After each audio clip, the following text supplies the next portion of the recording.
Noisy Pixel. What's up, nerds, and welcome to another Noisy News Week for the week of November 14th, 2020. Here's where I fill you in on some notable news posted to noisypixel.net this past week. Before we get into the news, I'd just like to say that this is a full year of Noisy News Week. Yes, we have been doing this every week for 1 year now. I think we took 2 weeks off in December around Christmas because there's not really anything to talk about. It's been 1 year. This is 52 episodes, I believe, of this show, and very excited to be doing it. Glad you all like it. It's something that Mark and I definitely set out to accomplish, and I feel like we're doing a bang up job, as they say. Somebody says it. I'm not sure, but it's all thanks to you, and glad people are actually watching and commenting. We love interacting and hanging out with you guys and getting to know more about you all. Here's to another year. Let's get into the news. Playism announced that Tokuyo, the Tower of Perpetuity, the Tower of Perpetuity, from a solo indie developer, Seibashi. It's entered early access on Steam and it'll launch in 2021. This is a roguelike game and it's just really cute, like anime pixel art kind of deal. And every 24 hours, the tower changes. So players are encouraged to kind of see how far they can get in that 24 hours and get on the leaderboards and stuff. And then the next day it'll change and recycle. So you can go back in and try your luck once again, but it's probably hard. Mark is pretty excited for this next one. MiHoYo has launched 2 new character trailers for their November 11th update, which is up now if you're still playing Genshin Impact, for PlayStation 4, PC, and iOS, and Android. And the characters are Diana and Tartaglia. Why can't they just name these characters normal names? Why can't it just be Daisy and Sam? See? Easy. Daisy and Sam. And that would have not made me flub up the words so much. Anyway, they're available now in the gacha system, and I believe one of them is like a cat girl, so definitely that's going to take at least $20 to get, unless you have some extra wishes lying around, as they're called in the game. Let me know if these characters are significant to you, and if you're playing the game, I want to know what you're liking about it. Electronic Arts and BioWare announced that Mass Effect is coming out on PC and consoles in 2021 as the Mass Effect Legendary Edition. Let me tell you something, Mass Effect, the first one is okay, I guess, but I don't know the hype. I'm gonna say that I don't invest my time in the Mass Effect series, but I know it means a lot to a lot of you nerds. But I kind of liked the more RPG style first person of the first one, but other than that, series kind of fell off. But I'd like to know if you're excited about the Mass Effect games. Also, another remake announcement is that Sam & Max Save the World Remastered was announced, and it's coming to Nintendo Switch and PC via Steam for a December 2nd launch. If you haven't played this game, it is very much geared toward adventure fans, and it's based off these 2 characters that were pretty popular when I was younger, and I'm glad to still see them making their way into our households. And they're like detectives and stuff, so it's cute. Bandai Namco announced that they will publish the Supermassive Games developed narrative adventure, The Dark Pictures Anthology, House of Ashes, and it's coming in 2021 on PlayStation 4, PlayStation 5, Xbox One, Xbox Series X, and PC via Steam. This is a more in the times one because you play as a military person and you kind of get stuck in this situation with these bad guys who is supposedly your targets, and you either have to work together or leave. It's just pretty interesting because in the previous games it's like you're with your friends, you know, and you and your friends have to work together to get out. But here it's like you hate these guys and they hate you, but if you don't work together, then things might be a little tougher.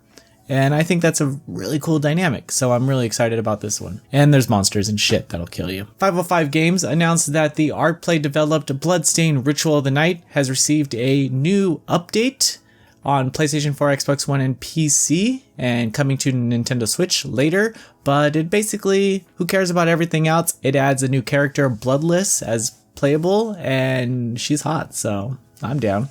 I'll jump in. I think she's free too, so just update the game and you're good to go. Consider it an early Christmas present. Spike Chunsoft announced that Shiren the Wanderer, the Town of Fortune, and the Dice of Fate will come to Nintendo Switch and PC on December 2nd.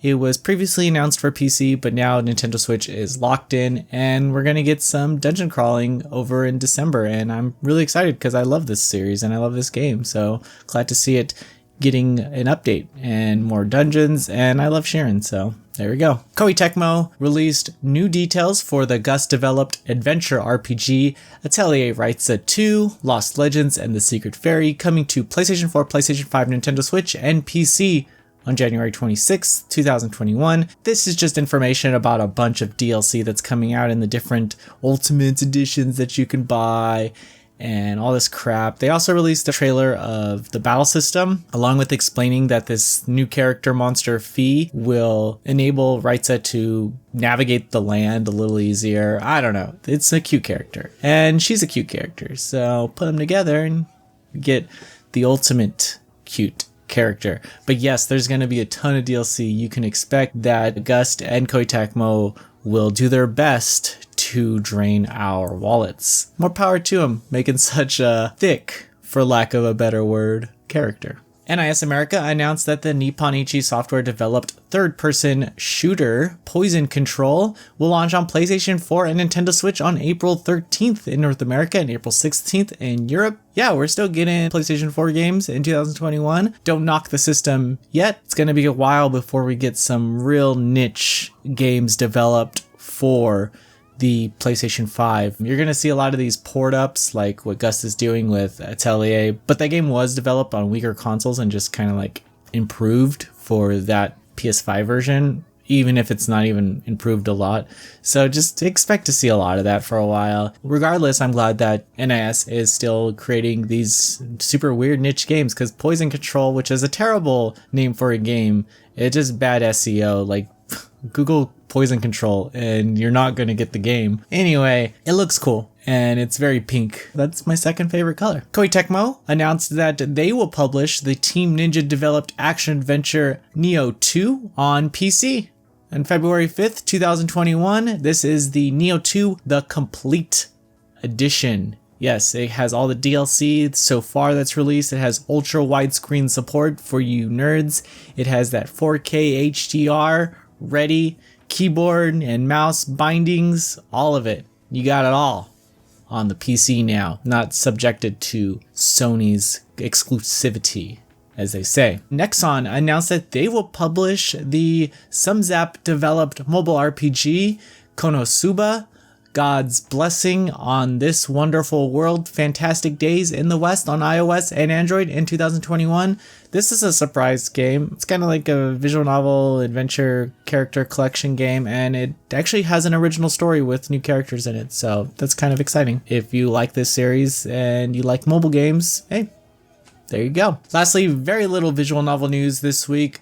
Debisoft announced that they will published the Seacox developed horror visual novel I Walk Among Zombies Volume 3 on PC in December. I really like this series. It's different. It's very much about this guy who just can't be turned into a zombie. He's like immune to it. There's this other stuff going on, but definitely if you haven't read this series and you enjoy horror and some age content, a lot of age content, kind of non-likable protagonist that borders on likable. He makes bad decisions, but you can kind of relate to where he's coming from. It's an interesting trilogy, and I'm glad that it's finally all coming west. It's kind of weird that it's coming out in December. 'Tis the season, I suppose. Previews on the site, we have Second Extinction. Reviews on the site, we got Pokemon Sword and Shield, The Crown Tundra, Sakuna of Rice and Ruin, Mad Father Remake, Seven Knights Time Wanderer, Grand Alliance, Kingdom Hearts Melody of Memory, The Last Blade, Beyond the Destiny, Quantum Protocol, Assassin's Creed Valhalla, and Aokana Extra 1. And guys, that's it. That's the news. A year of episodes, a year of seeing this ugly mug every damn week. But thank you for sticking around. Thank you for hanging out. It means the world to us. And here's to another year. Bye.